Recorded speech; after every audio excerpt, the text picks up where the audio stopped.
Puntahan naman natin tapos ito, mag-last subtopic tayo. Isa lang mga kapsat, puntahan natin si Attorney Rene. Attorney Rene. Meron siyang topic dito tungkol sa isang plunderer din, no, mga kapsat, no? Ito, plunder. 100 million plunder. Ito. Naku po.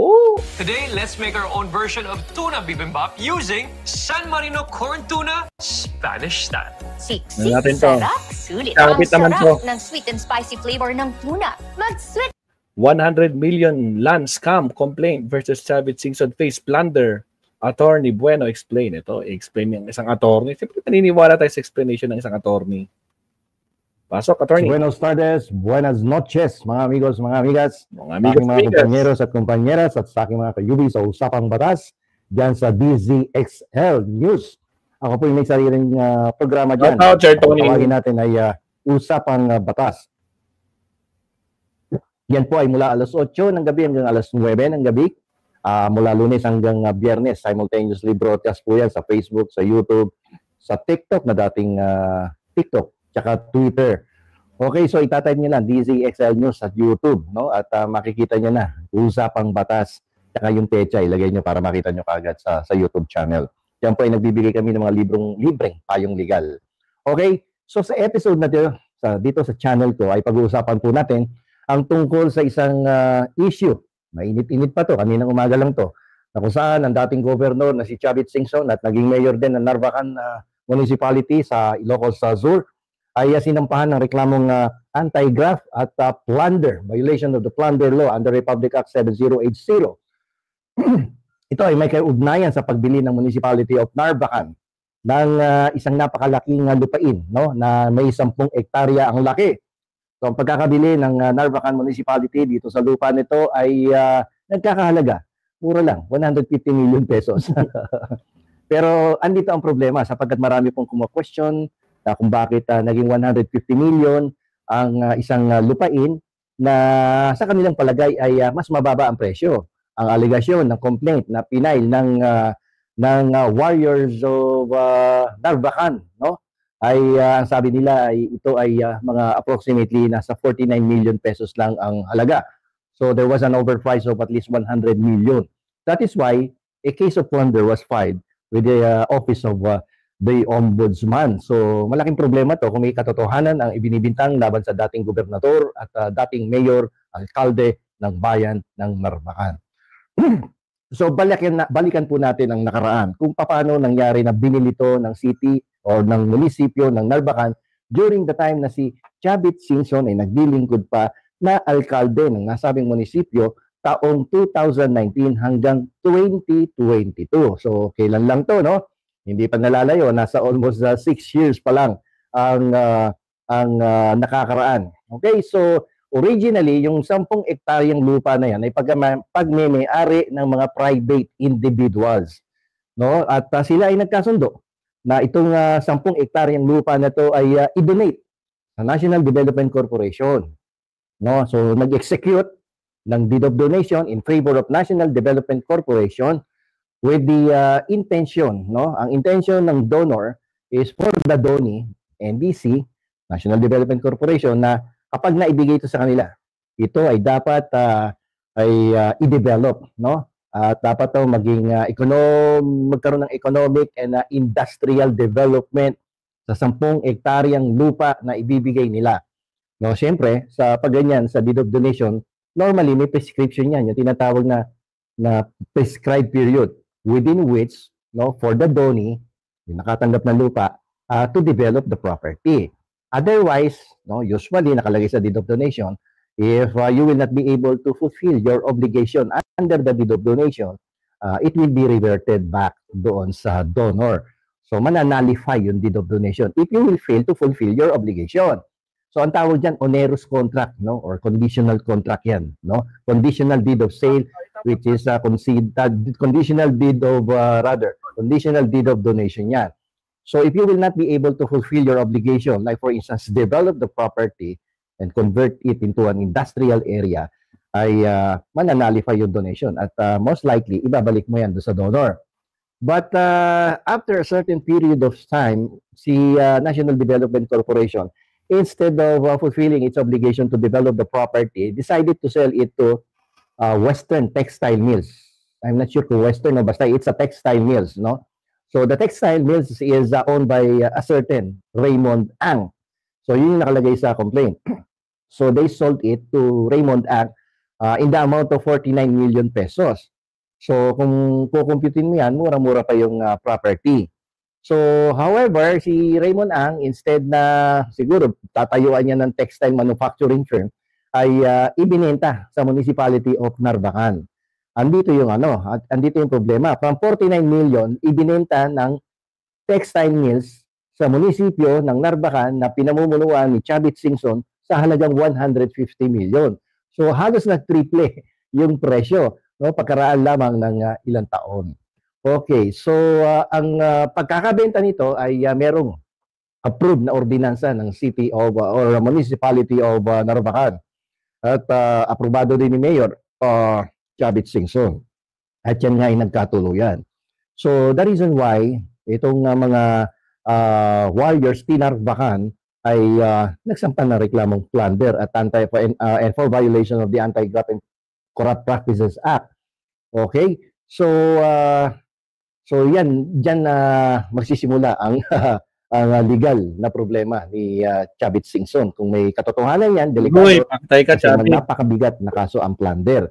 At yan po ay non-bailable offense at yan po ay life imprisonment po yan. No? At ang threshold amount dyan kasi kaya pumasok sa plunder yan is only 50 million pesos.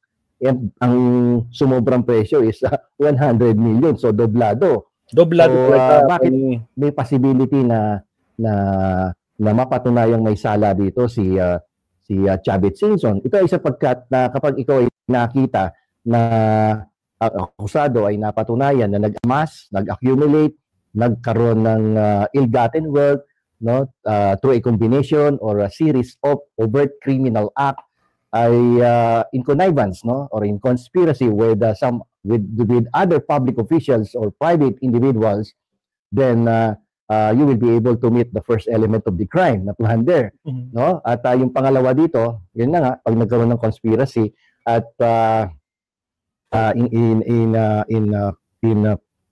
connivance with public officials and other private officials. So mabigat na kaso to at bukod dito may iba pa siyang harapin na kaso kasi damay-damay ito. Alam niyo pa, itong pinag-usapan natin criminal case. But if we will look into the validity of the sale, kasi sa donation, kapag mayroong condition yan, na pag hindi mo na-fulfill ang obligation, isosoli mo yung property. Assuming na may condition na ganyan, na hindi mo na-fulfill yung obligation, soli mo yung property. Pero dito, imbis na isinole, ibinenta ng National Development Corporation kay Raymond Ang ng textile mills. Tapos, ibinenta sa Narvacan Municipality. Ang tanong ngayon, is the sale of National Development Corporation who is acting as the donee of the property, yung sale ba niya sa textile mills ay valid and legal? Ang sagot dyan, hindi legal yun. Hindi valid yun. Kung anumang kontrata may pinasok si National Development Corporation at si Textile Mills sa pag-aari ni Raymond Ang, that is avoidable contract. Because according to civil law, a person may lawfully dispose his property kung siya yung owner nun. Dapat yung ownership belongs to him. Dapat siya yung absolute owner of the property before he can dispose the property. But in the case of National Development Corporation, he is not the absolute owner of the property. Why? Because it was just a donation. And the donation definitely contains, the deed of donation contains a stipulation that the donee must fulfill its obligation. And normally, the failure to fulfill an obligation will revert the ownership to the donor. So, voidable yung contract of sale between NBC and Raymond Ang. But what about the sale between Raymond Ang to Municipality of Narvacan, which is headed by Mayor Chavit Singson? What is the legality? The contract also is voidable because if the first sale between NBC and textile mills is voidable, the subsequent sale is likewise voidable. So, what will happen now? Babalik doon sa donor yung property. At yan, magkakaroon sila ng problema doon sa mga lumabas na pera na kinuha sa munisipyo isa naman ay galing sa textile mills nung ito ay binili sa National Development Corporation. So masalimuotong transaksyon na pinasok ng munisipyo ng Narvacan headed by then Mayor Chavit Singson. At mukhang magkakaroon din dito ng restitution katulad sa flood control. Kailangan isoli ninyo sa kaban ng gobyerno ang nakulimbat ninyo nung totoo man na 150 million. Bukod sa ito ay overpriced ng 100 million the contract of sale that you have entered, that you entered with textile mills is considered as avoidable contract, meaning the contract, once it is declared by the court, ay considered as null and void. Wala nang kabisa-bisa yan. So, ayan, magkakabalikan ng pera dito. At maraming makukulong dito. Why? Kasi siyam yung konsehal. Assuming siyam yung pumirma. Damay-damay sila. Yung assessor, damay din dito. Dahil siya yung assessor, dapat alam niya kung magkano yung property, worth, the value of the property. So, pero kung may tumanggi at nag-oppose doon sa sale, doon sa loob ng konseho, yun, medyo absuelto yun. Pero lahat ng pumirma na nag-approve ng resolution at ordinansa, sabi ito sa kasong plunder at Anti-Graft and Corrupt Practices Act, yung 3019 Republic Act. Sabit na sila dyan. So, yan ang kwento doon sa kaso ni Chavit Singson kung bakit siya sinampahan ng plunder. At yan ay sa criminal aspect, pero hindi tayo sigurado kung may civil aspect pa yung kaso na yan. Dahil voidable lahat yung kontratang pinasok. Sapagkat ang tunay na may-ari hanggang ngayon ng property ay yung private citizens ng Narvacan at hindi NDC o National Development Corporation at yung ownership niyan hindi rin na-transfer kay Raymond Ang ng textile mills at lalong-lalo nang hindi rin niya na-transfer sa ownership ng munisipyo ng Narvacan sapagkat ito ay hindi pag-aari ni Raymond Ang because according to civil law, a person can only dispose properties which is lawfully owned by him. Yung property should be lawfully owned by him. Siya yung absolute owner. Okay? Alright. So, sana may natutunan kayo ngayon dito sa ating vlog. Dalawang aspeto to. Yung civil aspect, yung voidable contract of sale. Contract of sale is voidable. Tapos yung kasong plunder. 50 million ang threshold amount at nagkaroon ng conspiracy tapos there is a combination or a series of overt criminal act by the public officials or the other private individuals. So, yan, pag yan ay nakita, may conspiracy, malamang-lamang magkakaroon ng sakit ng ulo ang mga akusado dito sa kaso na to. So, hanggang dito na lamang po. At muli sa ating susunod na episode at magandang madaling araw po sa inyong lahat. Salamat po sa inyong Salamat, attorney. Thank you. Alright, mga so yan, napakinggan natin si attorney Bueno. Mabsat no, na po, malaki yung problemahin dito ni Chavit, sumabit. Hindi lang yun, kasama pati yung city councils nila. No? Mga dyan.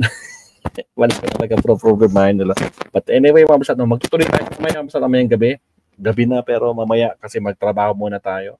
So kita-kits tayo pag nakauwi ako mga basat sa bahay. Doon tayo magtuloy sa ating mga next na pag-uusapan. So maraming salamat. Ako po, Bongo. Good luck sa iyo, no? Patong-patong na, mga Bongo. Tingnan natin kung hanggang saan, no? Kung sinong maniniwala. Kung kanino dapat maniwala, kay Trillanes ba o kay Bongo. Naku, mga kabsat. So, di ba rin nakahanda naman na yung kulungan nila, di ba? Pinakita na ni DILG Secretary yung magiging kulungan nila. Dawit-dawit talaga. So, good luck sa inyo. Right. So, hanggang sa muli mo kita-kits tayo mamayang gabi pag uwi ko sa bahay. Kasi may work pa ako ng 6, actually alas 6. Actually, 6 to 9 yun. Pero maaga tayo magdi-dismiss mamaya. Alright? So, thank you very much. Hanggang sa muli, Maestro Polay sign off. Kita-kits tayo sa ating next live stream. Paalam, Absat. Paalam. Bye-bye.